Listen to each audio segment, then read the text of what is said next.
মেলা থেকে আসলাম। এবার ইচ্ছা ছিল একদম ছোটবেলায় মেলায় গেলে একদম চোখের সামনে যা পড়তো তাই নিয়ে আসতাম, দরকারি অদরকারি বলতে কোনো কিছুই নাই। জাস্ট মানে মেলায় গেলেই কান্না করতাম, এটা আমাকে কিনে দিতে হবে, সেটা আমাকে কিনে দিতে হবে। তো এবার মেলায় গিয়েও আমি একই কাজ করছি, যে অনেক অদরকারি জিনিসপত্র নিয়ে আসছি যেগুলো আসলে আমার অত দরকার নাই। গিয়েছিলাম হচ্ছে মেনলি রেশমি চুড়ি কেনার জন্য। রেশমি চুড়ি আমার ঘরে ছিল, কিন্তু রেড কালারের অনেকগুলো ছিল না। তো এই তো 4 মুঠ রেশমি চুড়ি নিয়ে আসছি। আর কি কি আনলাম দেখাই। আপনি যদি ভালো মানের জিনিস কিনতে যান তাহলে যাবেন হচ্ছে ব্র্যান্ডেড দোকানে, আর যদি সস্তায় শপিং করতে যান তাহলে যেতে হবে মেলায়। আর বৈশাখী মেলা তো বছরে একবারই হয়, আর এই মেলাগুলোর মধ্যে সব পাওয়া যায়। তো আমি অনেক এক্সেপশনাল জিনিস পাওয়া যায় যেটা আসলে নর্মালি সবসময় খুঁজে বের করা যায় না। প্রিয় খেলার জন্য একটা লুডো নিয়ে আসছি, ক্যারাম নিয়ে আসছি। ক্যারাম প্লাস লুডো দুইটাই। দেখা যায় ওর ফ্রেন্ডরা আসলে, ওর কিন্তু এটা আসছে অলরেডি, কিন্তু এই গুটি হারায় ফেলে। তো এর চেয়ে বড় সাইজটা আছে, এটা ছোট সাইজ, এটা মাত্র 150 টাকা নিচ্ছে। বাচ্চারা ঘরে খেলার জন্য কিন্তু এটা খুব সুন্দর।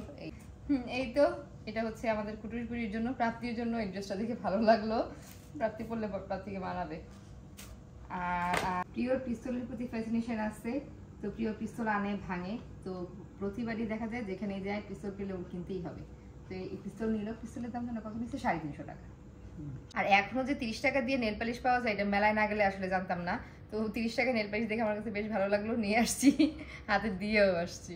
এই স্টিলের জিনিসপত্র একটা স্টলের মধ্যে যাই নেই না কেন 60 টাকা করে, মাত্র 60 টাকা।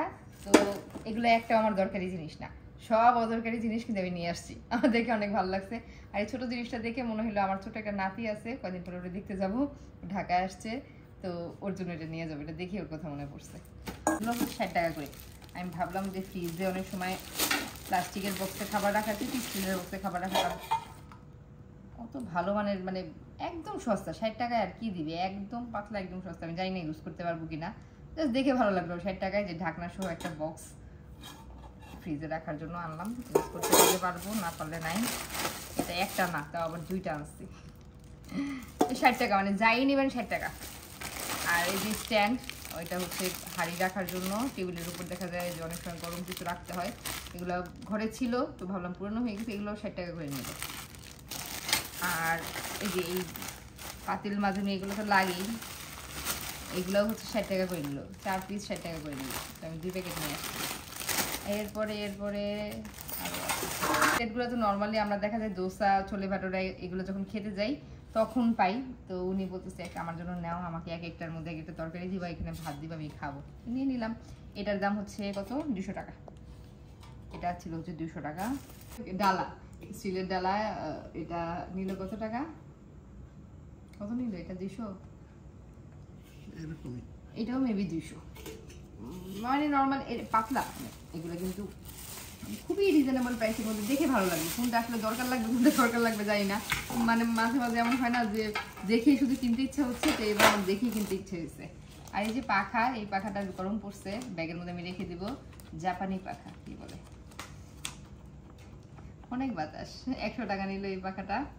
আর পিওর পিস্তল আরও, এই যে এখানে হচ্ছে ছোট পিস্তল, তারপরে যে কি যেন ওয়াকি টুকি, তারপরে ওই যে হ্যান্ডকাপ, এগুলো কি ভেঙেও ফেলছে আনতে আনতে ভেঙেও ফেলছে। এই সেটটা মনে হয় কত টাকা নিল, 150 টাকা নেবে। এই সেটটা মনে হয় 150 টাকা। আর ঘরের জন্য আমাদের একটা ঘড়ি লাগতে বলতে আমাদের সময় হচ্ছে না, যে ঘরের ঘড়িটা নষ্ট হয়ে গেছে ডাইনিংয়ের। তো এইটাই হচ্ছে আমাদের ঘরের মেন ঘড়ি। তো আমরা যে গিয়ে পছন্দ করে কিনবো এই সময়টা হচ্ছে না, যে একদম মানে এই জায়গায় ঘড়ি ছাড়া অচল। আমি ভাবলাম আপাতত একটা নিয়ে নেই, 150 টাকায় ঘড়ি পাইছি, ঘড়ি অলরেডি টানানো হয়ে গেছে। এই ছিল বৈশাখী মেলা থেকে আমার কেনাকাটা।